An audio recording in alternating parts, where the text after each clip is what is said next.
നമസ്തേ.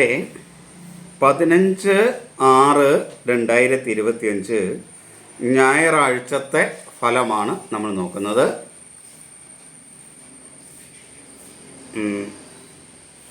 ഇടവം, ചിങ്ങം, മകരം രാശിക്കാർക്ക് ശുഭവും, മേടം, കന്നി, തുലാം, മീനം രാശിക്കാർക്ക് ഗുണദോഷ സമ്മിശ്രവും, മിഥുനം, ധനു, കുംഭം രാശിക്കാർക്ക് ദോഷവും, കർക്കിടകം, വൃശ്ചികം രാശിക്കാർക്ക് കഠിന ദോഷവും ആണ്.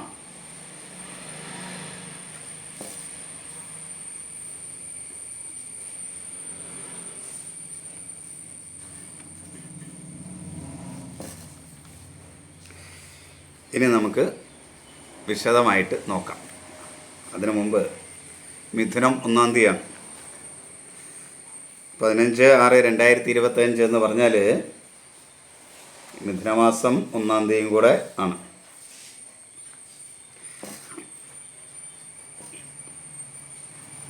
എന്ന് വെച്ച് 1-ാം തീയതി ആണല്ലോ എല്ലാം ശുഭം പറഞ്ഞേക്കാം എന്നാരും വിചാരിക്കരുത്.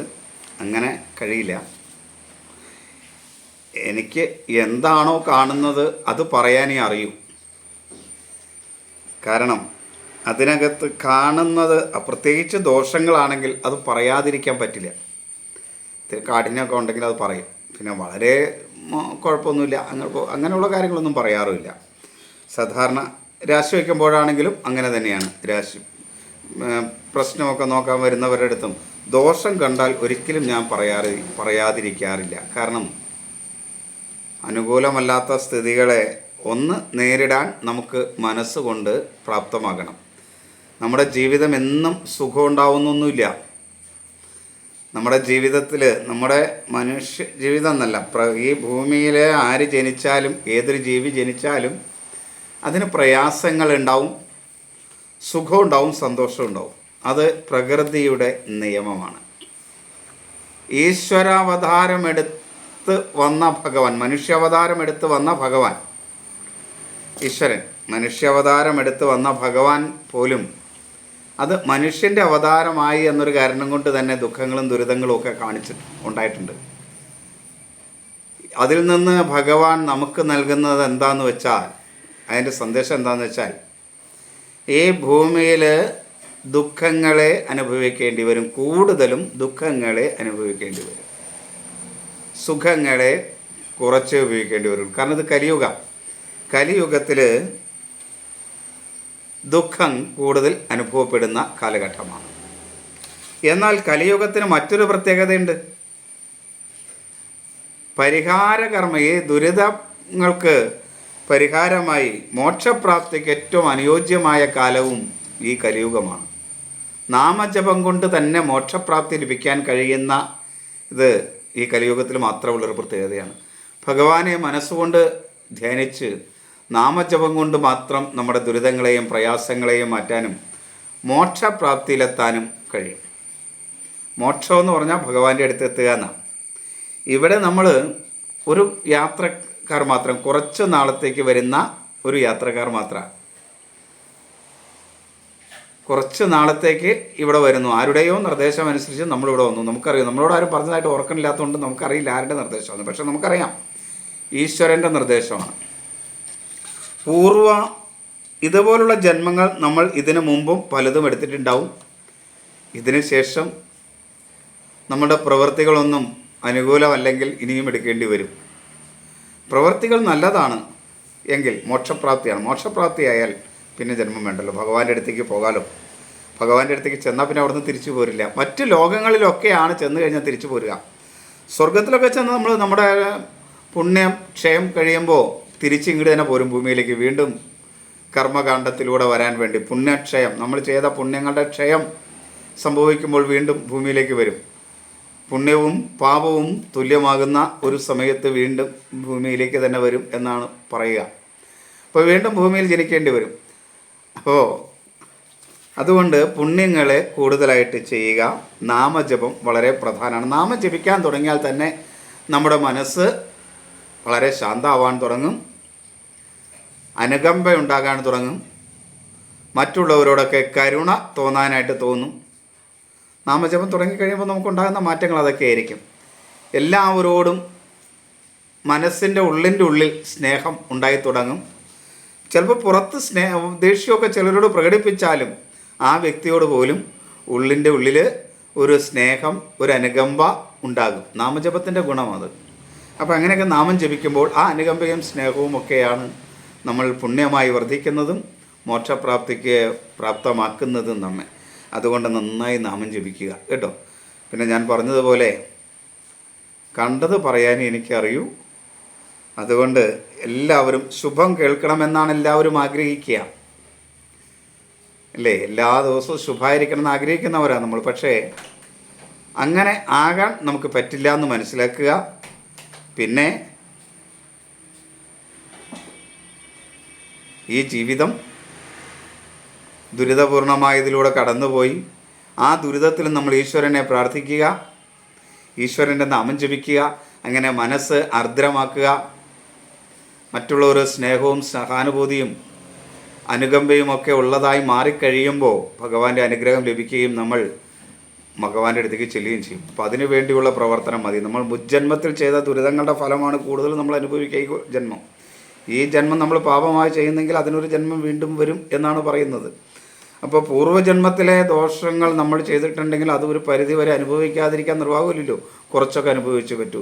അതും നാമജപം കൊണ്ട് കുറയ്ക്കാൻ കഴിയും നമ്മുടെ ഈ കലിയുഗത്തിൽ എന്ന് മനസ്സിലാക്കി. ഈ ദോഷങ്ങളൊക്കെ പറയുമ്പോൾ നമ്മുടെ പൂർവികമായ കർമ്മങ്ങളുടെ ഫലം കൊണ്ടാണ് ഈ ദോഷങ്ങൾ ഉണ്ടാകുന്നത് മനസ്സിലാക്കുകയും നാമജപത്തിലൂടെ ഈ ദോഷങ്ങളെ ഇല്ലായ്മ ചെയ്യാനുമാണ് ഓരോരുത്തരും ശ്രമിക്കേണ്ടത് എന്ന് ഓർപ്പിക്കാനാണ് ഞാൻ ഇത്രയും പറഞ്ഞത്. ഇനി നമുക്ക് ഓരോ കൂറുകാരുടെയും ഫലങ്ങൾ വിശദമായിട്ട് നോക്കാം. ആദ്യം മേടം രാശിയാണ്. അശ്വതി, ഭരണി, കാർത്തിക ആദ്യ കാൽഭാഗം മേടൻ രാശി. മേടൻ രാശിക്ക് ഗുണദോഷ സമ്മിശ്രമായ ഒരു ദിവസമാണ്. എല്ലാ കാര്യത്തിലും ഒരാത്മവിശ്വാസമൊക്കെ ഉണ്ടാവും. അലസതയൊന്നുമില്ലാതെ കാര്യങ്ങൾ ചെയ്യാനായിട്ട് കഴിയും. ആരോഗ്യവും അല്പമേന്മയൊക്കെ ഉള്ളതായിരിക്കും. പൊതുവെ എല്ലാ കാര്യത്തിലും ഒരു ഉന്മേഷവും ഉണർവും അനുഭവപ്പെടും. മനസ്സും ബുദ്ധിയുമൊക്കെ മേടൻ രാശിക്കാർക്ക് വേണ്ട രീതിയിൽ പ്രവർത്തിക്കും. മാതൃപിതൃസ്ഥാനീയർ അനുകൂലമായിരിക്കും. അഭിപ്രായ സ്ഥിരതയോടുകൂടി കാര്യങ്ങളൊക്കെ ചെയ്യാൻ കഴിയും. എന്നാൽ സഹോദര സ്ഥാനീയർ അത്ര അനുകൂലമായിരിക്കില്ല. ശത്രുക്കൾ മൂലമുള്ള ചില ദോഷങ്ങളൊക്കെ ഉണ്ടാകുന്ന ദിവസം കൂടെ ആയിരിക്കും. ശ്രദ്ധിക്കുക. കടബാധ്യത വരാതിരിക്കാൻ പ്രത്യേകം ശ്രദ്ധിക്കണം. അതേപോലെ മറ്റുള്ളവരുമായി കലഹം ഉണ്ടാകാതിരിക്കാനും ശ്രദ്ധിക്കണം. വാക്കുകൾ വളരെയധികം നിയന്ത്രിക്കണം. കാരണം വാക്കുകൾ മൂലം ചില അഭിപ്രായ വ്യത്യാസങ്ങൾ, കലഹങ്ങൾ, നഷ്ടങ്ങൾ എന്നിവയൊക്കെ മേടക്കൂറുകാർക്ക് ഉണ്ടാകാനുള്ളൊരു സാധ്യതയുണ്ട്. അതുകൊണ്ട് വാക്കുകളെ വളരെയധികം നിയന്ത്രിക്കുക. ബന്ധുക്കളും സുഹൃത്തുക്കളൊന്നും അനുകൂലമല്ലാത്ത ഒരു ദിവസമായിരിക്കും. ധനപരമായ കാര്യങ്ങളിൽ നഷ്ടമുണ്ടാകും. ജീവിത പങ്കാളി പൊതുവെ അനുകൂലമായിരിക്കും. മക്കൾ പ്രതികൂലമായിരിക്കുകയും ചെയ്യും. മക്കളുമായിട്ട് ചില അഭിപ്രായ വ്യത്യാസങ്ങളൊക്കെ ഉണ്ടാകാൻ സാധ്യതയുണ്ട്. അതേപോലെ തൊഴിൽ രംഗവും ഒട്ടും അനുകൂലമല്ല. സഹപ്രവർത്തകരൊക്കെ അനുകൂലമായിരിക്കില്ല. അതേപോലെ തൊഴിലാളികൾ അനുകൂലമായിരിക്കില്ല. എന്നാൽ മേലുദ്യോഗസ്ഥരിൽ നിന്ന് അല്പം അനുകൂലമായ സ്ഥിതി ഉണ്ടാകുകയും ചെയ്യും. ഇതിലെ ഈ ദോഷങ്ങളൊക്കെ പറഞ്ഞിരുന്ന ഭാഗങ്ങളിൽ ദോഷങ്ങൾ വരാതിരിക്കാനായ ഒരു കരുതൽ, ഒരു ശ്രദ്ധ എടുത്താൽ, അതോടൊപ്പം നാമജപവും കൂടെ ചെയ്താൽ ഈ ദോഷങ്ങൾ വരാതിരിക്കാനായിട്ട് കഴിയും. അതിങ്ങനെ ശ്രദ്ധിക്കാനാണ് ഈ രാശിഫലങ്ങളൊക്കെ എന്ന് മനസ്സിലാക്കുക. ഇനി ഇടവം രാശി. കാർത്തിക അവസാന മുക്കാൽ ഭാഗം, രോഹിണി മകീരം ആദ്യ പകുതി ഭാഗം. ഇടവം രാശിക്ക് ശുഭകരമായ ഒരു ദിവസമാണ്. എങ്കിലും മനസ്സിൽ ആവശ്യമില്ലാത്ത ചിന്തകൾ ഇങ്ങനെ ഉടലെടുക്കുന്ന ദിവസമായിരിക്കും. ചെറിയ എന്തെങ്കിലും പ്രശ്നം ഉണ്ടായാൽ അത് ഇങ്ങനെ ആലോചിച്ച് പ്രയാസപ്പെട്ട് അതിനു വേണ്ടി ഇങ്ങനെ മാറ്റി വയ്ക്കുന്ന ഒരു ദിവസമായി മാറും. അതുണ്ടാകാതിരിക്കാൻ പ്രത്യേകം ശ്രദ്ധിക്കുക. അതേപോലെ ആസ്മ, മാനസിക അസ്വസ്ഥതയൊക്കെ ഉള്ളവർ, ഇടവൻ രാശിക്കാർ പ്രത്യേകം ശ്രദ്ധിക്കുക. പൊതുവെ ആരോഗ്യകാര്യം അവർക്ക് അത്ര അനുകൂലമല്ല. എല്ലാ കാര്യത്തിലും ഒരു അലസതയൊക്കെ ഉണ്ടാകും. കാര്യം ശുഭകരമാണെങ്കിൽ പോലും അലസത കൊണ്ട് ചില നഷ്ടങ്ങളൊക്കെ വരാൻ സാധ്യതയുണ്ട്. അതൊന്ന് ശ്രദ്ധിക്കുക. ആത്മവിശ്വാസക്കുറവും സംശയമൊക്കെ എല്ലാ കാര്യങ്ങളിലും തോന്നും. അതൊക്കെ ഒന്ന് നിയന്ത്രിക്കുക. മാതൃപിതൃസ്ഥാനീയർ അത്ര അനുകൂലമല്ല. മനസ്സും ബുദ്ധിയും അത്ര ഒരു അനുകൂലമായിരിക്കില്ല. ഒരു അഭിപ്രായ സ്ഥിരതക്കുറവും ഇടവം രാശിക്കാർക്ക് ഉണ്ടാവും. അതേപോലെ സഹോദര സ്ഥാനീയർ അനുകൂലമല്ല. ശത്രുക്കൾ മൂലമുള്ള ദോഷമുണ്ടാകും. ചെറിയ കടബാധ്യതയൊക്കെ വരാനുള്ളൊരു സാധ്യതയുണ്ട്. വാക്കുകൾ നല്ല രീതിയിൽ ഉപയോഗിക്കാൻ കഴിയും. ബന്ധുക്കളും സുഹൃത്തുക്കളുമൊക്കെ അനുകൂലമായിരിക്കും. അതുപോലെ പൊതുവെ ദൈവാധീനമുള്ള ഒരു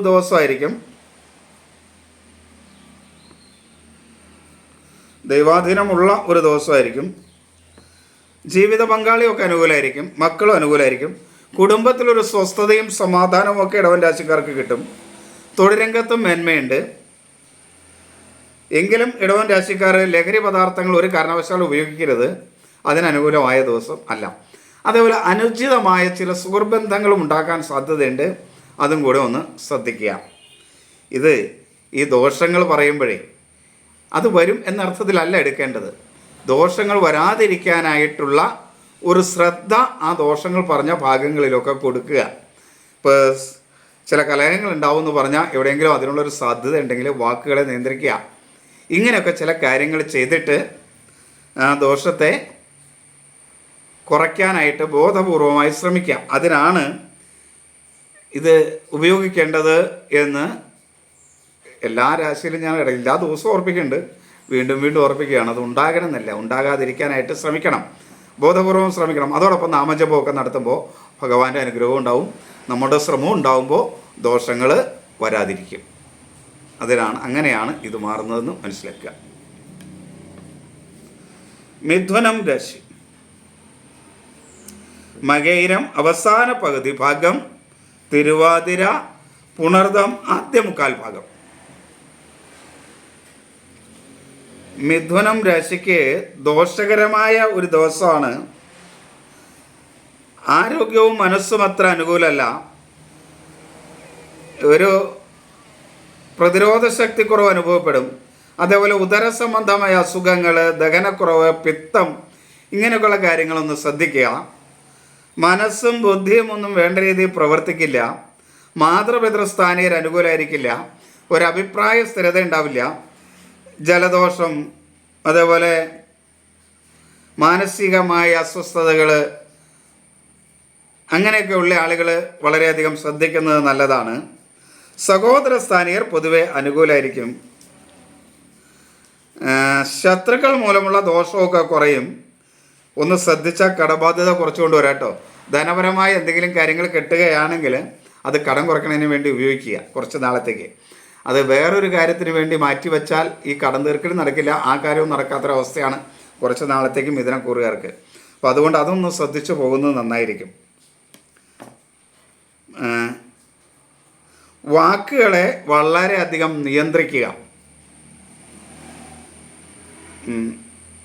കലഹമൊന്നും കാര്യമായിട്ടുണ്ടാവാൻ സാധ്യതയില്ലെങ്കിലും ചില മാനസിക പ്രയാസങ്ങളൊക്കെ ഈ വാക്കുകൾ മൂലം ഉണ്ടാവും, മിഥുന രാശിക്കാരുടെ വാക്കുകൾ മൂലം. അപ്പോൾ അത് ഒഴിവാക്കിയ ആണല്ലോ നല്ലത്.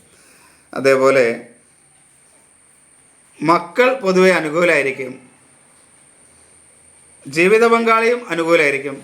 പക്ഷെ എന്നാലും കുടുംബത്തിലൊരു സ്വസ്ഥത കുറവ് പല പ്രകാരത്തിലും ഉണ്ടാകും. കുടുംബ സ്വസ്ഥത പല പ്രകാരത്തിലും കുറയും. ധനപരമായ ചില നഷ്ടങ്ങൾ ഉണ്ടാവും. തൊഴിൽ മേഖലയും അത്ര അനുകൂലമല്ല. സഹപ്രവർത്തകർ, മേലുദ്യോഗസ്ഥർ, തൊഴിലാളികൾ, ഇവരൊന്നും തന്നെ അത്ര മിഥുന രാശിക്കാർക്ക് അനുകൂലമായിരിക്കില്ല. പൊതുവേ അവർക്ക് ദോഷകരമായ ഒരു ദിവസമായിരിക്കും. അപ്പോൾ നന്നായി നാമം ജപിക്കുക. ദോഷകരമായ ദിവസമാണ് എന്ന് കേട്ടാൽ ആ ദോഷം വരാതിരിക്കാനാണ് നമ്മൾ ബോധപൂർവം ശ്രമിക്കേണ്ടത്. ഞാൻ പ്രധാനം കുറേ ഒക്കെ വരാൻ സാധ്യതയുള്ള കാര്യങ്ങൾ പറഞ്ഞിട്ടുണ്ട്. അങ്ങനെയൊക്കെയുള്ള കാര്യങ്ങൾ വരാതിരിക്കാനായിട്ട് നമ്മൾ ബോധപൂർവം ശ്രമിക്കുക. കൂടാതെ നാമം ജപിക്കുകയൊക്കെ ചെയ്യുക, ഈശ്വരാരാധന നടത്തുക. അപ്പോൾ ഈശ്വരാനുഗ്രഹവും നമ്മളുടെ ബോധപൂർവമായ ശ്രമവും ദോഷങ്ങൾ ഇല്ലാതാക്കുകയും ഈ ദിവസത്തെ ഒരു പരിധി വരെ അനുകൂലമാക്കുകയും ചെയ്യും. ഒരു സംശയമില്ല കാര്യത്തിന്. ഈശ്വരാനുഗ്രഹവും നമ്മുടെ പ്രവൃത്തിയും ഗുണകരമാക്കിയാൽ ആ ദിവസം പകുതി വരെ അനുകൂലമായിരിക്കും. കാരണം ഈശ്വരാനുഗ്രഹം ഇല്ലെങ്കിൽ നമ്മൾ എത്ര നന്നായി ശ്രമിച്ചാലും അപകടങ്ങളുണ്ടാവും, പ്രശ്നങ്ങളുണ്ടാവും. ഈശ്വരാനുഗ്രഹം ഉണ്ടാകുകയും നമ്മുടെ ശ്രദ്ധ അനുകൂലമാകുകയും ചെയ്താൽ ദോഷങ്ങളെ കുറയ്ക്കാൻ പറ്റും. അപ്പോൾ അത് മനസ്സിലാക്കി നന്നായിട്ട് മുന്നോട്ട് പോവുക. കർക്കിടകം രാശി. പുണർദം അവസാന കൽഭാഗം പൂയം ആയില്യം. കർക്കിടകം രാശിക്കാർക്ക് ഒട്ടും അനുകൂലമല്ല കേട്ടോ. പക്ഷെ മനസ്സും ബുദ്ധിയും വേണ്ട രീതിയിൽ പ്രവർത്തിക്കും കേട്ടോ. അതുപോലെ മാതൃസ്ഥാനീയരും അനുകൂലമായിരിക്കും. ബാക്കി കാര്യങ്ങളിലൊക്കെ ബുദ്ധിമുട്ടാണ്. ആരോഗ്യ അനുകൂലമല്ല, ആത്മവിശ്വാസക്കുറവ്, അലസത, അതേപോലെ ആരോഗ്യ പ്രശ്നങ്ങൾ ഒക്കെ പ്രയാസം ഉണ്ടാക്കും. അതുകൊണ്ട് നന്നായിട്ട് ഈശ്വരാരാധന നടത്തിയിട്ട് വേണം ഈ കർക്കിടകക്കൂറുകാർ അവരുടെ കർമ്മമണ്ഡലത്തിലേക്ക് പ്രവേശിക്കാനെന്ന് വ്യക്തമായിട്ട് മനസ്സിലാക്കണം. അതേപോലെ സഹോദര സ്ഥാനീയരൊന്നും അനുകൂലമല്ല.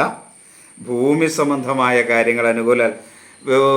അങ്ങനെ എന്തെങ്കിലും കാര്യങ്ങൾ കൊടുക്കുക, വാങ്ങുക തുടങ്ങിയ കാര്യങ്ങളൊക്കെ ചെയ്താൽ അത് നഷ്ടം വരാതിരിക്കാനായിട്ട് പ്രത്യേകം ശ്രദ്ധിക്കണം. ശത്രുക്കൾ മൂലമുള്ള ദോഷമുണ്ടാകുന്ന ദിവസമാണ്. കടബാധ്യത ഉണ്ടാവും. അപകടങ്ങൾ ഉണ്ടാകാതിരിക്കാനും പ്രത്യേകം ശ്രദ്ധിക്കണം കേട്ടോ. അലസമായി വാഹനം ഓടിക്കുകയൊക്കെ ചെയ്യാതിരിക്കുക. അതേപോലെ ഈ അപകടങ്ങൾ ഉണ്ടാകാവുന്ന രീതിയിലുള്ള തൊഴിലുകളൊക്കെ ചെയ്യുന്നവർ അത് ഉണ്ടാകാതിരിക്കാനുള്ള മുൻകരുതലെടുക്കണം. നാണക്കേടൊന്നും നോക്കണ്ട. ചില ആളുകൾ പെയിൻറ് പണിക്കൊക്കെ മുകളിൽ കയറുമ്പോൾ അതിൽ ചുമ്മാ കൈവിട്ടൊക്കെ നിന്ന് ചെയ്യണ കണ്ടിട്ടുണ്ട്. നമ്മുടെ ഉള്ളിലൊരു തീ കയറും ആ സമയത്ത്. ഈ ഈ കർക്കിടകക്കൂറുകാർ അങ്ങനെയുള്ള അഭ്യാസങ്ങൾക്കൊന്നും പോകണ്ട. കാരണം അനുകൂലമല്ലാത്തതുകൊണ്ട് അവർ അല്പം സുരക്ഷിതമാവാനായിട്ട് ഇങ്ങനെയുള്ള അനുകൂലമല്ലാത്ത ദിവസങ്ങളിലെങ്കിലും എല്ലാവരും അങ്ങനെയുള്ള കാര്യങ്ങൾ ചെയ്യണം. സുരക്ഷിത മാർഗം സ്വീകരിക്കണം. തൊഴിൽ മേഖലയിലൊക്കെ കർക്കിടകക്കൂറുകാർക്ക് അല്പം ശ്രദ്ധ വേണ്ട ദിവസമാണ്. അതേപോലെ വാക്കുകളെ വളരെയധികം നിയന്ത്രിക്കണം. വാക്കുകൾ മൂലം നഷ്ടം വരാനുള്ളൊരു സാധ്യതയുണ്ട്. തൊഴിൽ നഷ്ടമാകാം, സാമ്പത്തിക നഷ്ടമാകാം. അതൊക്കെ വരാൻ സാധ്യതയുള്ളൊരു കാലഘട്ടമാണ്, ദിവസമാണ്. അതുകൊണ്ട് അത് ശ്രദ്ധിക്കണം. ബന്ധുക്കളും സുഹൃത്തുക്കളും ഒന്നും അനുകൂലമായിരിക്കില്ല. ധനപരമായ കാര്യങ്ങൾ വളരെ നഷ്ടമുണ്ടാകും. കുടുംബത്തിലും ഒരു സ്വസ്ഥത ഉണ്ടാവില്ല. ജീവിത പങ്കാളിയും മക്കളും ഒന്നും അനുകൂലമല്ല. തൊഴിൽ രംഗവും ഒട്ടും അനുകൂലമല്ല. മേലുദ്യോഗസ്ഥർ ഒട്ടും അനുകൂലമായിരിക്കില്ല. ഒരു കാരണവശാലും കർക്കിടകം രാശിക്കാർ ലഹരി പദാർത്ഥങ്ങൾ ഉപയോഗിക്കരുത്. അത് വളരെയധികം ശ്രദ്ധിക്കണം.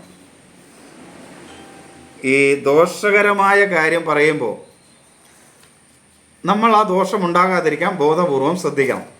അതോടൊപ്പം ഈശ്വരാരാധന നടത്തുമ്പോൾ നമുക്ക് ദൈവാധീനം, ഭഗവാന്റെ അനുഗ്രഹം കൂടെ ഉണ്ടാവും. ഇത് രണ്ടും കൂടെ ചേരുമ്പോഴാണ് ദോഷമില്ലാതെ വരിക. ഭഗവാന്റെ അനുഗ്രഹവും നമ്മളുടെ ബോധപൂർവമായി ദോഷങ്ങൾ ഇല്ലാതിരിക്കാനുള്ള ശ്രദ്ധയും കൂടെ ചേരുമ്പോൾ ആ ദോഷങ്ങൾ നമുക്ക് ഒഴിവാകും. അപ്പോൾ ഈ ദോഷങ്ങളാണ് എന്ന് വെച്ച് നമ്മൾ ഒന്നും ചെയ്യാതിരിക്കുക, അല്ലെങ്കിൽ നമ്മുടെ മനസ്സിനെ പിന്നോട്ടടിക്കുകയോ അല്ല ചെയ്യേണ്ടത്. അതിനെ ദോഷങ്ങൾ വരാതിരിക്കാനായിട്ട് നാമം ജപിക്കുകയും ഈശ്വരാരാധന നടത്തുകയും ദോഷങ്ങളുണ്ടെന്ന് പറയുന്ന ഭാഗങ്ങൾ വരാതിരിക്കാൻ വളരെ ശ്രദ്ധയും കരുതലും കൊടുക്കുകയും ചെയ്യുമ്പോൾ എല്ലാം ശുഭകരമായി മാറുന്ന ഒരു ദിവസമായി വരും. ദോഷകരമാണെങ്കിൽ പോലും എന്ന് മനസ്സിലാക്കണം നിങ്ങൾ. അതിനുവേണ്ടിയാണ് ഞാൻ ഈ നക്ഷത്രഫലമൊക്കെ ചെയ്യുന്നത്. അത് നിങ്ങൾ അങ്ങനെ ഉപയോഗിച്ചാലാണ് ഞാൻ ആഗ്രഹിക്കുന്ന രീതിയിൽ ഇതിൻ്റെ ഗുണം കിട്ടുള്ളൂ എന്നും കൂടെ മനസ്സിലാക്കുക കേട്ടോ. അപ്പോൾ നമുക്കിനി ചിങ്ങൻ രാശി. മകം, പൂരം, ഉത്രം, ആദ്യകാൽഭാഗം. ചിങ്ങൻ രാശിക്ക് ശുഭകരമായ ദിവസമാണ്. മനസ്സും ബുദ്ധിയും ഒക്കെ അനുകൂലമായിരിക്കും. ഒരാത്മവിശ്വാസം എല്ലാ കാര്യത്തിലും ഉണ്ടാവും. അലസതയൊന്നും ഉണ്ടാവില്ല. എന്ത് കാര്യത്തിനും ഒരു എടുത്തുചാട്ടം ഉണ്ടാകാൻ സാധ്യതയുണ്ട്. അങ്ങനെ എടുത്തുചാടി ഒന്നും ചെയ്യാതിരിക്കുക. വളരെ ആലോചിച്ചൊക്കെ പ്രവർത്തിക്കാനായിട്ട് ശ്രദ്ധിക്കുക. കാരണം മനസ്സും ബുദ്ധിയൊക്കെ അനുകൂലമാണ്. മാതൃപിതൃസ്ഥാനീയർ അനുകൂലമാണ്. അഭിപ്രായ സ്ഥിരതയോടുകൂടി കാര്യങ്ങളൊക്കെ ചെയ്യാൻ കഴിയും.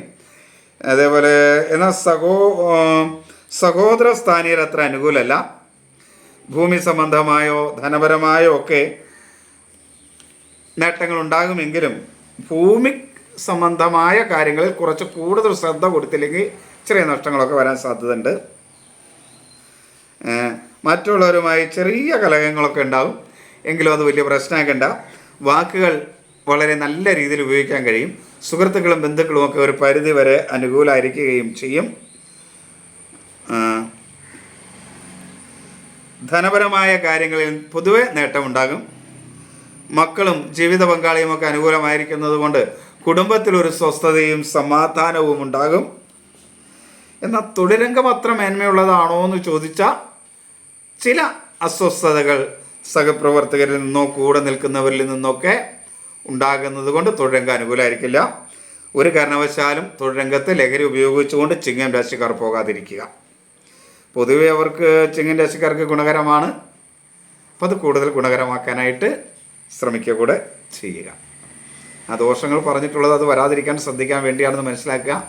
നന്നായി നാമം ജപിക്കുകയും ദോഷങ്ങൾ വരാതിരിക്കാൻ നമ്മൾ ബോധപൂർവം ശ്രമിക്കുകയും ചെയ്യുമ്പോൾ നാമം ജപിക്കുന്നതുകൊണ്ട് കിട്ടുന്ന ഈശ്വര അനുഗ്രഹവും നമ്മളുടെ ബോധപൂർവമായ ശ്രമവും നമ്മുടെ ദോഷങ്ങൾ ഇല്ലാതാക്കുകയും ഗുണഫലങ്ങളെ കൂടുതൽ നൽകുകയും ചെയ്യും. അതുകൊണ്ട് അത് ശ്രദ്ധിക്കുക എല്ലാവരും. അതിനുവേണ്ടിയാണ് ഞാൻ ഈ വീഡിയോ ചെയ്യുന്നതെന്നും കൂടെ മനസ്സിലാക്കുക. നിങ്ങൾ അങ്ങനെ ശ്രദ്ധിക്കുമ്പോഴാണ് ഞാൻ ഈ ചെയ്യുന്നതിൻ്റെ ഫലം കൃത്യമായിട്ട് ഉണ്ടാകുക എന്ന് മനസ്സിലാക്കുക. ഇനി കന്നിരാശി. ഉത്രം അവസാന മുക്കാൽ ഭാഗം, അത്തം ചിത്തിര ആദ്യ പകുതി ഭാഗം. കന്നിരാശിക്ക് ഗുണദോഷ സമ്മിശ്രമായ ഒരു ദിവസമാണ്. ആത്മവിശ്വാസവും അലസതയില്ലായ്മയും ഒക്കെ ഉണ്ടാകുന്ന ഒരു ദിവസമാണ്. നല്ല രീതിയിൽ കാര്യങ്ങൾ ചെയ്തു തീർക്കണമെന്നൊക്കെ തോന്നും. എന്നാൽ മനസ്സ് ബുദ്ധി അത്ര അങ്ങോട്ട് പ്രവർത്തിക്കില്ല വേണ്ട രീതിയിൽ. അപ്പോൾ എടുത്തു ചാടിയൊക്കെ ചെയ്യുന്ന കാര്യങ്ങൾ വേണ്ട രീതിയിലാവില്ല. എന്തെങ്കിലും ചെയ്യുന്നു എന്ന അവസ്ഥയിലേക്ക് വരും. അങ്ങനെ വരാതിരിക്കാനായിട്ട് പ്രത്യേകം ശ്രദ്ധിക്കുക. മാതൃസ്ഥാനീയർ അനുകൂലമല്ല, എന്നാൽ പിതൃസ്ഥാനീയർ പൊതുവേ അനുകൂലമായിരിക്കും. ജലദോഷം, ആസ്മ, മാനസിക അസ്വസ്ഥ, പിന്നെ ചില അലർജി രോഗങ്ങളൊക്കെ ഉള്ളവർ പ്രത്യേകം ശ്രദ്ധിക്കണം. സഹോദര സ്ഥാനീയർ അത്ര അനുകൂലമല്ല. ശത്രുക്കൾ മൂലമുള്ള ദോഷമുണ്ടാകും. ഭൂമി സംബന്ധമായോ ധനപരമായോ ഒക്കെ ചില നഷ്ടങ്ങൾ വരാൻ സാധ്യതയുണ്ട്. വളരെയധികം ശ്രദ്ധിക്കുക. ധനപരമായ കാര്യങ്ങളൊക്കെ ചെയ്യുമ്പോൾ വളരെ കരുതൽ കൊടുക്കുക, എടുത്തു ചാടാതിരിക്കുക. കടബാധ്യത വരാതിരിക്കാനായിട്ട് ശ്രദ്ധിക്കുക.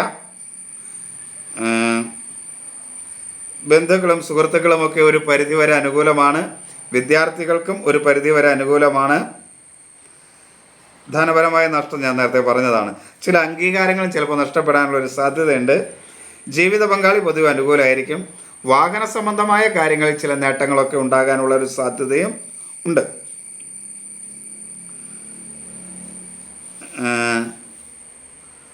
തൊഴിൽ മേഖല അത്ര അനുകൂലമല്ല. തൊഴിൽ രംഗത്ത് സഹപ്രവർത്തകർ അനുകൂലമല്ലാത്തൊരു സ്ഥിതി ഉണ്ടാവും. അത് ശ്രദ്ധിക്കുക.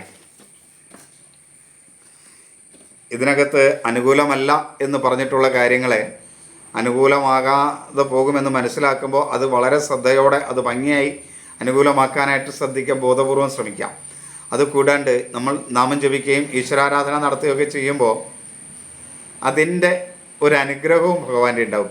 അങ്ങനെ ഭഗവാന്റെ അനുഗ്രഹവും നമ്മുടെ ശ്രദ്ധയും കൂടുമ്പോൾ ഒരു ദിവസം ദോഷകരമാണെങ്കിൽ പോലും ആ ശ്രദ്ധയോടുകൂടി കാര്യങ്ങൾ ചെയ്യുകയും നാമജപത്തോടുകൂടിയുള്ള ഭഗവാന്റെ അനുഗ്രഹം ലഭിക്കുകയും ചെയ്താൽ ആ ദോഷകരമാണെങ്കിൽ പോലും അത് ഒരു പരിധി വരെ ശുഭകരമാക്കാനായിട്ട് പറ്റും. അങ്ങനെ ശ്രദ്ധിച്ച് ഈ കാര്യങ്ങൾ ചെയ്യുന്നതിനാണ് ഞാൻ ഈ വീഡിയോ ചെയ്യുന്നതെന്ന് മനസ്സിലാക്കുക. അങ്ങനെ ചെയ്യുമ്പോഴാണ് ഇതിൻ്റെ ഫലമുണ്ടാകുക. അങ്ങനെ ഉണ്ടാകുമ്പോഴാണ് ഞാൻ ഈ ചെയ്യുന്നതിൻ്റെ ഗുണം സമൂഹത്തിനുണ്ടാവുക, നിങ്ങൾക്കുണ്ടാവുക. അപ്പോഴായിരിക്കും എനിക്കും സന്തോഷം ഉണ്ടാവുക എന്ന് മനസ്സിലാക്കുക. ഇനി തുലാം രാശി. ചിത്തിര അവസാന പകുതി ഭാഗം, ചോതി വിശാഖം ആദ്യ മുക്കാൽ ഭാഗം. തുലാം രാശി. തുലാം രാശിക്ക് ഗുണദോഷ സമ്മിശ്രമായൊരു ദിവസമാണ്. ആരോഗ്യം അത്ര അനുകൂലമല്ല, മനസ്സും അനുകൂലമല്ല. പ്രത്യേകിച്ച് ഉദര സംബന്ധമായ അസുഖങ്ങൾ, ഗ്യാസ് ട്രബിൾ പോലുള്ള പ്രശ്നങ്ങളൊക്കെ ഉണ്ടാവും. ആഹാരമൊക്കെ ഒന്ന് നിയന്ത്രിച്ച് വേണ്ട രീതിയിൽ കഴിക്കാനായിട്ട് ശ്രദ്ധിക്കുക. വലിച്ചു വാരി കിട്ടുന്നതൊക്കെ കഴിക്കാതിരിക്കുക. കാരണം തുലാം രാശിക്കാർക്ക്, തുലാക്കൂറുകാർക്ക് അത് അത്ര അനുകൂലമല്ല, ഉദര സംബന്ധമായ കാര്യങ്ങളൊക്കെ. അപ്പോൾ അത് ശ്രദ്ധിക്കുക. ഒരു പ്രതിരോധ ശക്തി കുറവ് പൊതുവേ ഉണ്ടാവും. ആത്മവിശ്വാസക്കുറവും അലസതയും ഉണ്ടാകും. അതേപോലെ മനസ്സും ബുദ്ധിയും വേണ്ട രീതിയിൽ പ്രവർത്തിക്കില്ല. അലർജി സംബന്ധമായ അസുഖങ്ങളൊക്കെ ഉള്ളവർ ശ്രദ്ധിക്കണം. മാനസിക സ്വസ്ഥത കുറയുന്ന ദിവസമാണ്. അതുകൊണ്ട് മനസ്വസ്ഥത, മാനസികമായ പ്രശ്നങ്ങൾക്ക് ചികിത്സയുള്ളവർ കൃത്യമായി മെഡിസിൻ ഉപയോഗിക്കാനൊക്കെ പ്രത്യേകം ശ്രദ്ധിക്കണം. എങ്കിലും പൊതുവെ അവർക്ക് ഗുണദോഷ സമ്മിശ്രമായൊരു ദിവസമാണ്. അതുകൊണ്ട് അതിൻ്റെ ഒരു മേന്മ ഉണ്ടാക്കാനും കഴിയും. സഹോദര സ്ഥാനീയരൊക്കെ അനുകൂലമാണ്. ശത്രുക്കൾ മൂലമുള്ള ദോഷമൊക്കെ തുലാക്കൂറുകാർക്ക് കുറയുന്ന സമയമാണ്. കടബാധ്യതയൊക്കെ കുറയ്ക്കാൻ പറ്റും. വാക്കുകളെ വളരെയധികം ശ്രദ്ധിക്കണം. വാക്കുകൾ മൂലം ചില പ്രയാസങ്ങൾ, ബുദ്ധിമുട്ടുകൾ, അപമാനം, അപകീർത്തിയൊക്കെ ഉണ്ടാകാം. ചെന്ന് ചാടി ചില വാക്കുകൾ ഉപയോഗിച്ചാൽ അപമാനം, അപകീർത്തി ഉണ്ടാകും. അപ്പോൾ അത് ഉപയോഗിക്കാതിരിക്കുക. ആവശ്യമില്ലാത്ത കാര്യത്തിൽ ചെന്ന് തലയിട്ട് പ്രശ്നങ്ങൾ ഉണ്ടാകാതിരിക്കാൻ തുലാം രാശിക്കാർ പ്രത്യേകം ശ്രദ്ധിക്കുക. ബന്ധുക്കളും സുഹൃത്തുക്കളും ഒന്നും അനുകൂലമായിരിക്കില്ല. ധനപരമായ നേട്ടങ്ങളുണ്ടാവും. ജീവിത പങ്കാളി അത്ര അനുകൂലമല്ലാത്തതുകൊണ്ട് കുടുംബത്തിലൊരു സ്വസ്ഥതക്കുറവ് പൊതുവെ അനുഭവപ്പെടും. എന്നാൽ മക്കൾ പൊതുവെ അനുകൂലമാണ്. തൊഴിൽ രംഗത്ത് നേട്ടങ്ങൾ ഉണ്ടാക്കാൻ കഴിയുന്ന ഒരു സമയം കൂടെയാണ്. ഈ ഓരോ രാശിയിലും ദോഷങ്ങൾ പറയുമ്പോൾ അത് വരാതിരിക്കാനായിട്ട് ശ്രദ്ധിക്കുക, ബോധപൂർവം ശ്രദ്ധിക്കുക. അപ്പോൾ അങ്ങനെ ബോധപൂർവം ശ്രദ്ധിക്കുമ്പോൾ നമ്മളുടെ ശ്രദ്ധയും അതോടൊപ്പം നാമം ജപിക്കുക തുടങ്ങിയ ഈശ്വരാരാധന നടത്തുമ്പോൾ ഭഗവാന്റെ അനുഗ്രഹവും കൂടെ ചേരുമ്പോൾ ഈ ദോഷങ്ങൾ ഇല്ലാതിരിക്കും. അങ്ങനെ ഇല്ലാതിരിക്കുന്നതിന് വേണ്ടിയാണ് ഈ നക്ഷത്ര ഫലങ്ങളെയൊക്കെ ഉപയോഗിക്കേണ്ടത്. അതാണ് ഞാനിത് ചെയ്യുമ്പോൾ ആഗ്രഹിക്കുന്നത്. അപ്പോൾ അതുകൊണ്ട് നല്ല ശ്രദ്ധയോടുകൂടി ഇത് കേൾക്കുകയും ദോഷങ്ങൾ വരുന്നിടത്ത് വരും എന്ന് പറഞ്ഞിടത്തൊക്കെ അത് വരാതിരിക്കാൻ ബോധപൂർവം ശ്രമിക്കുകയും അല്ലെ ഈശ്വരാരാധന നടത്തുകയും ചെയ്യുമ്പോൾ നിങ്ങൾക്ക് നല്ല ഗുണം കിട്ടും. അങ്ങനെ നല്ല ഗുണം കിട്ടിയെന്ന് അറിയുമ്പോഴാണ് ഞാനിത് ചെയ്തതിൻ്റെ ഫലം എനിക്ക് കിട്ടുക. നിങ്ങൾക്ക് നല്ലത് കിട്ടിയെന്ന് വിളിച്ച് പറയുമ്പോൾ അല്ലെങ്കിൽ കമൻ്റ് ഇടുമ്പോഴാണല്ലോ എനിക്ക് അതിൻ്റെ സന്തോഷം ഉണ്ടാകുക. അപ്പോൾ അതുകൊണ്ട് ഇങ്ങനെ വേണം ഈ ദോഷങ്ങളെ മാറ്റാനെന്നും കൂടെ മനസ്സിലാക്കണം കേട്ടോ. ഇനി നമുക്ക് വൃശ്ചികം രാശി. വിശാഖം അവസാന കാൽഭാഗം, അനിഴം, തൃക്കേട്ട. ഒട്ടും അനുകൂലമല്ല കേട്ടോ വൃശ്ചികം രാശി. വൃശ്ചികം രാശിക്ക് മനസ്സിനൊരു സ്വസ്ഥതയും സമാധാനവും ഒക്കെ ഉണ്ടാവുമെങ്കിലും പൊതുവേ ആരോഗ്യ അനുകൂലമല്ല. ആത്മവിശ്വാസക്കുറവുണ്ടാകും, അലസത ഉണ്ടാവും, എല്ലാ കാര്യത്തിലും ഒരു സംശയമായിരിക്കും, ആരോഗ്യത്തിന് മേന്മ ഉണ്ടാവില്ല. ആസ്മ തുടങ്ങിയ അലർജി സംബന്ധമായ അസുഖങ്ങൾ, മാനസിക സ്വസ്ഥതക്കുറവ് ഒക്കെ ഉണ്ടാകുന്ന ഒരു സമയമാണ്. എങ്കിലും ഒന്ന് ശ്രദ്ധിച്ചാൽ മനസ്സും ബുദ്ധിയൊക്കെ വേണ്ട രീതിയിൽ ഉപയോഗിക്കാനും ഈ വൃശ്ചികക്കൂറുകാർക്ക് കഴിയും. പക്ഷെ ദൈവാധീനം വളരെ കുറവുള്ള ഒരു ദിവസമായിരിക്കും. നന്നായിട്ട് ദൈവാധീനം ഉണ്ടാക്കാനായിട്ട് ശ്രദ്ധിക്കേണ്ട ഒരു ദിവസമാണ്. സഹോദര സ്ഥാനീയരൊന്നും അനുകൂലമല്ല. ശത്രുക്കൾ മൂലമുള്ള ദോഷം നന്നായി ചിലപ്പോൾ ബാധിക്കാൻ സാധ്യതയുള്ളൊരു ദിവസമാണ്. കടബാധ്യത വരാനുള്ളൊരു സാധ്യതയുണ്ട്. മറ്റുള്ളവരുമായി കലഹമൊക്കെ ഉണ്ടാവും. മുൻകോപത്തെ വളരെയധികം നിയന്ത്രിക്കണം കേട്ടോ. മുൻകോപം വളരെ പ്രശ്നങ്ങൾ ഉണ്ടാക്കുന്ന ഒരു ദിവസമായിരിക്കും. അതേപോലെ വാക്കുകളെ വളരെയധികം നിയന്ത്രിക്കുക. ആവശ്യമില്ലാതെ എന്തെങ്കിലുമൊക്കെ കണ്ടാൽ അവിടെ ചെന്ന് എത്തി നോക്കി അതിനെന്തെങ്കിലും അഭിപ്രായം പറഞ്ഞ് അവിടെ ഉണ്ടാകുന്ന പ്രശ്നങ്ങൾ സ്വന്തം തലയിൽ വെച്ച് കയറ്റുന്ന അവസ്ഥ ഉണ്ടാകരുത്. വളരെ ശ്രദ്ധയോടെ വാക്കുകൾ ഉപയോഗിക്കണം. എടുത്ത് ചാടി ഒന്നിനോടും ഒരു മറുപടി പറയേണ്ട, കഴിയുമെങ്കിൽ മിണ്ടാണ്ടിരുന്നാലും കുഴപ്പമില്ല. ഈ ദിവസം സംസാരം വളരെയധികം കുറയ്ക്കുന്നത് വളരെ നല്ലതാണ്. ആവശ്യമില്ലാത്ത സംസാരങ്ങൾ കുറയ്ക്കുന്നത് തന്നെയാണ് ഏറ്റവും നല്ലത്. അത് മനസ്സിലാക്കുക. ബന്ധുക്കളും സുഹൃത്തുക്കളും ഒന്നും തന്നെ അനുകൂലമല്ല. ധനപരമായ നഷ്ടങ്ങളുണ്ടാവും. മക്കളും ജീവിത പങ്കാളിയും ഒന്നും അനുകൂലമല്ലാത്തതുകൊണ്ട് കുടുംബത്തിലൊരു സ്വസ്ഥതക്കുറവൊക്കെ ഉണ്ടാവും. തൊഴിൽ മേഖലയും അത്ര അനുകൂലമല്ല. ഒരു കാരണവശാലും ലഹരി പദാർത്ഥങ്ങൾ വൃശ്ചികം രാശിക്കാർ ഉപയോഗിക്കരുത്. പൊതുവെ സമയം അനുകൂലമല്ല. അതുമാത്രമല്ല, അനുചിതമായ ചില സുഹൃത്ബന്ധങ്ങളും ഈ കാലഘട്ടത്തിൽ ഈ ദിവസം ഉണ്ടാവാം, അല്ലെങ്കിൽ ഈ കാലഘട്ടത്തിലുണ്ടാവാം. അത് പരമാവധി ഉണ്ടാകാതിരിക്കാനും കൂടെ വൃശ്ചികം രാശിക്കാർ ശ്രദ്ധിക്കണം. ഈ ദോഷങ്ങൾ പറയുമ്പോൾ ദോഷങ്ങൾ ഉണ്ടാവുമല്ലോ എന്ന് വിചാരിക്കുകയല്ല. ദോഷങ്ങൾ വരാതിരിക്കാൻ നമുക്ക് ബോധപൂർവമായി പ്രവർത്തിക്കാൻ കഴിയും, ചിന്തിക്കാൻ കഴിയും, ചിന്തിച്ച് പ്രവർത്തിക്കാൻ കഴിയും. അതിനാണ് ഭഗവാൻ നമുക്ക് വിശേഷ ബുദ്ധി തന്നിരിക്കുന്നത്. അങ്ങനെ നമ്മൾ ഈ ദോഷങ്ങൾ ഉണ്ടാകാതിരിക്കാനായി ബോധപൂർവം പ്രവർത്തിക്കുകയും ഈശ്വരാധീനമില്ലാത്ത സമയങ്ങളിൽ നാമം ജപിക്കുക, ക്ഷേത്ര ദർശനം നടത്തുകയൊക്കെ ചെയ്ത് ഈശ്വരാധീനം ഉണ്ടാക്കുകയും ചെയ്താൽ ആ ഈശ്വരാധീനവും നമ്മളുടെ ബോധപൂർവമായ ദോഷങ്ങൾ ഉണ്ടാകാതിരിക്കാനുള്ള പ്രവൃത്തിയും കൂടെ ചേരുമ്പോൾ നമുക്ക് എത്ര ദോഷമാണെങ്കിലും കുറേയൊക്കെ നന്മയുണ്ടാവും. ഒരു സംശയമില്ല. അതിനു വേണ്ടിയാണ് ഞാൻ ഈ നക്ഷത്രഫലങ്ങൾ ചെയ്യുന്നത്. അങ്ങനെ നിങ്ങൾക്ക് ഗുണമുണ്ടായി എന്നറിയുമ്പോഴാണ് ഞാനിത് ചെയ്യുന്നതിൻ്റെ ഒരു മനസ്സംതൃപ്തി എനിക്ക് കിട്ടുന്നത്. അപ്പോൾ അങ്ങനെയാണ് ഇതിനെ സമീപിക്കേണ്ടതെന്ന് നിങ്ങൾ മനസ്സിലാക്കണം കേട്ടോ. ഇനി ധനുരാശി. മൂലം, പൂരാടം, ഉത്രാടം, ആദ്യ കാൽഭാഗം. മൂലം, പൂരാടം, ഉത്രാടം, ആദ്യ കാൽഭാഗം ധനുരാശി. ധനുരാശിക്ക് ദോഷകരമായ ഒരു ദിവസമാണ്. ആരോഗ്യ അനുകൂലമല്ല, മനസ്സനുകൂലമല്ല. ശരീരത്തിന് വളരെയധികം പ്രയാസങ്ങൾ ഉണ്ടാകാൻ സാധ്യതയുണ്ട്. മനസ്സും ബുദ്ധിയൊന്നും അനുകൂലമല്ല. മാതൃപിതൃസ്ഥാനികർ അനുകൂലമല്ല. മേലുദ്യോഗസ്ഥർ അനുകൂലമായിരിക്കില്ല. ആസ്മ, മാനസിക അസ്വസ്ഥത, വൃക്ക സംബന്ധമായ അസുഖങ്ങളൊക്കെ ഉള്ളവർ ശ്രദ്ധിക്കണം. സഹോദര സ്ഥാനീയർ അനുകൂലമല്ല. ശത്രുക്കൾ മൂലമുള്ള ദോഷമുണ്ടാകും. കടബാധ്യത വർദ്ധിക്കും. മറ്റുള്ളവരുമായി കലഹമുണ്ടാകും. എടുത്തുചാട്ടം മൂലം ചില നഷ്ടങ്ങളുണ്ടാകും. വാക്കുകളെ വളരെയധികം നിയന്ത്രിക്കണം. വാക്കുകൾ മൂലവും ചില നഷ്ടങ്ങൾ, സങ്കടങ്ങൾ ഉണ്ടാകാനുള്ളൊരു സാധ്യതയുണ്ട്. ബന്ധുക്കളും സുഹൃത്തുക്കളും അനുകൂലമായിരിക്കില്ല. പക്ഷെ ദൈവാധീനം ഒരു പരിധിവരെ ഉണ്ടാകുന്ന ദിവസമാണ്. ധനപരമായ നേട്ടങ്ങളൊക്കെ ഉണ്ടാക്കാൻ ശ്രദ്ധിച്ചാൽ കഴിയും. കുടുംബത്തിലൊരു സ്വസ്ഥതയും സമാധാനമൊക്കെ ഉണ്ടാവും. ജീവിത പങ്കാളിയും മക്കളുമൊക്കെ അനുകൂലമായിരിക്കും. തൊഴിൽ മേഖലയിൽ ചില പ്രയാസങ്ങളും ബുദ്ധിമുട്ടുകളുമൊക്കെ ഉണ്ടാകും. മേലുദ്യോഗസ്ഥരിൽ നിന്നും ചില പ്രയാസങ്ങൾ ഉണ്ടാകും. ഒക്കെ മനസ്സിലാക്കുക. ഈ ദോഷങ്ങൾ ഉണ്ടാകുമ്പോൾ ഉണ്ടെന്ന് പറഞ്ഞെടുത്ത് അത് ഉണ്ടാകാതിരിക്കാനായിട്ട് നിങ്ങൾ ബോധപൂർവം ശ്രമിക്കുക.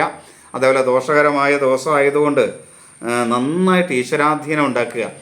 നാമം ജപിക്കുകയൊക്കെ ചെയ്യുക. അങ്ങനെ നാമജപത്തിലൂടെയൊക്കെ കിട്ടുന്ന ഈശ്വരൻ്റെ അനുഗ്രഹവും ബോധപൂർവമായി ദോഷങ്ങൾ വരാതിരിക്കാനുള്ള നമ്മുടെ ശ്രമവും കൂടെ ചേരുമ്പോൾ ആ ദിവസം ശുഭകരമായി തീരും. അങ്ങനെ ശുഭകരമായി തീരുന്നു എന്ന് കേൾക്കുമ്പോഴാണ് ഞാൻ ഈ ചെയ്തതിൻ്റെ ഫലം കിട്ടുക, ഈ വീഡിയോ ഇടുന്നതിൻ്റെ ഫലം കിട്ടുക. അങ്ങനെ ശുഭകരമായി തീർന്നു എന്ന് നിങ്ങൾ ആരെങ്കിലുമൊക്കെ പറയുമ്പോഴാണ്, പലരും വിളിച്ച് പറയുന്നുണ്ട്, അങ്ങനെ പറയുമ്പോഴാണ് ചിലപ്പോൾ ചില ദിവസം വീഡിയോ നീണ്ടുപോകുന്നത്. കാരണം അങ്ങനെ പറയുമ്പോൾ ഒരു സന്തോഷം കൊണ്ട് ആണ് എന്നുകൂടെ മനസ്സിലാക്കുക. ധനുരാശി വളരെ ശ്രദ്ധയോടെ പോവുക. ഇനി നമുക്ക് മകരം രാശി. ഉത്രാടം അവസാന മുക്കാൽ ഭാഗം, തിരുവോണം അവിട്ടം ആദ്യ പകുതി ഭാഗം. മകരം രാശിക്ക് ശുഭകരമായ ഒരു ദിവസമാണ്. ആരോഗ്യം പൊതുവെ അനുകൂലമായിരിക്കും. മനസ്സും പൊതുവെ അനുകൂലമായിരിക്കും. അലസത കുറയും. എന്ത് കാര്യവും ആത്മവിശ്വാസത്തോടെ ചെയ്യാനായിട്ട് കഴിയും. മനസ്സും ബുദ്ധിയൊക്കെ വേണ്ട രീതിയിൽ പ്രവർത്തിക്കും. മാതൃപിതൃസ്ഥാനീയരൊക്കെ അനുകൂലമായിരിക്കും. സഹോദര സ്ഥാനീയരുമായിട്ട് ചില അഭിപ്രായ വ്യത്യാസങ്ങളുണ്ടാവും. ശത്രുക്കൾ മൂലം ചില ദോഷങ്ങളുണ്ടാവും. കടബാധ്യത ഉണ്ടാകാനുള്ളൊരു സാധ്യതയുണ്ട്.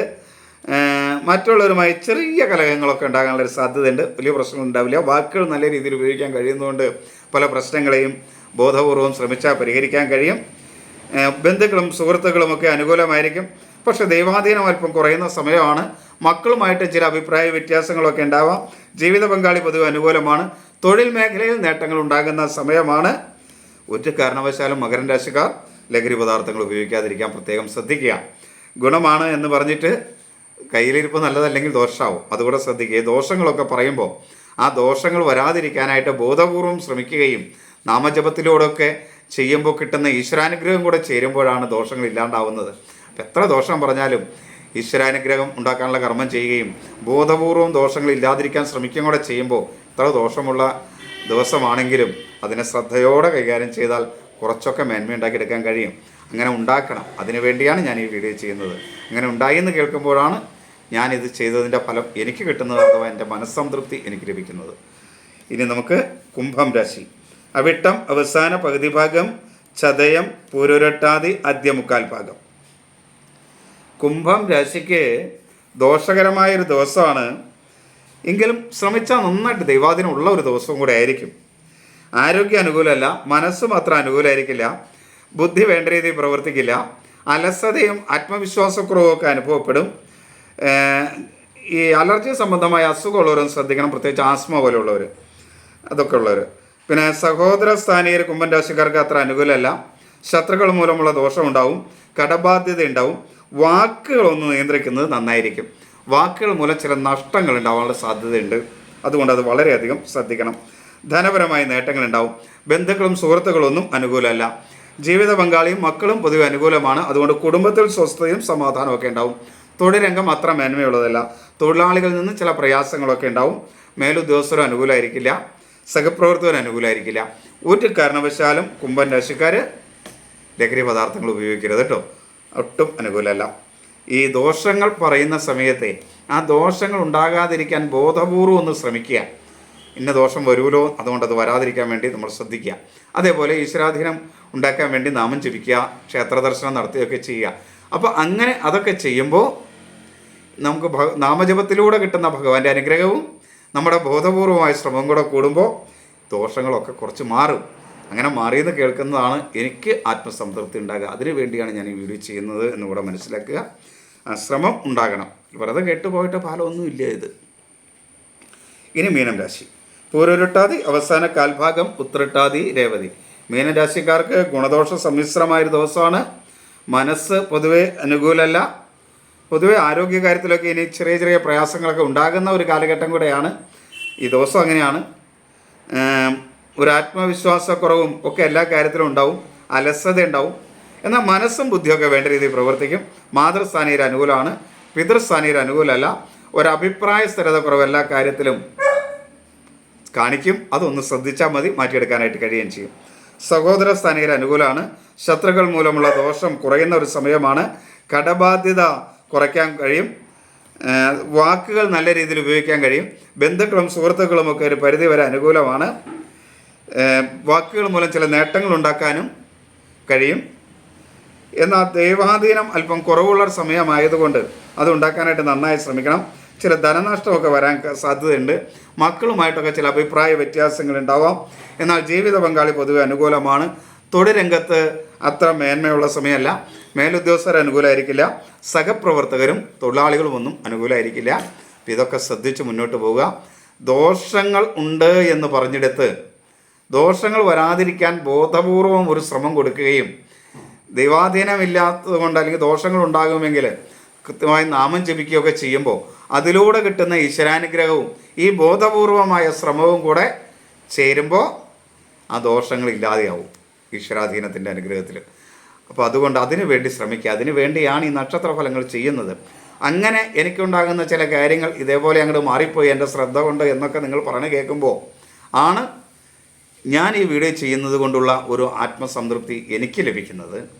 അങ്ങനെ പറയുന്ന പലരും പറഞ്ഞിട്ടുണ്ട്. അങ്ങനെ പറയുമ്പോഴാണ് ചിലപ്പോൾ പിറ്റേ ദിവസം വീഡിയോ അല്പം നീണ്ടുപോവുകയും ചെയ്യും. കാരണം കുറച്ചുകൂടെ മനസ്സിന് സന്തോഷമൊക്കെ ആയിട്ട് എടുക്കുന്ന ദിവസം. അപ്പോൾ എല്ലാവരും ഇത് വ്യക്തിപരമായ ഫലമായിട്ട് കരുതരുത്, ഒരു സൂചനയായിട്ട് കരുതുക. ഇത് ചന്ദ്രാധിഷ്ഠ രാശിഫലമാണ്. എല്ലാവരും ഈശ്വരനെ അനുഗ്രഹിക്കട്ടെ എന്ന് പ്രാർത്ഥിക്കുന്നു. എല്ലാവർക്കും നമസ്തേ.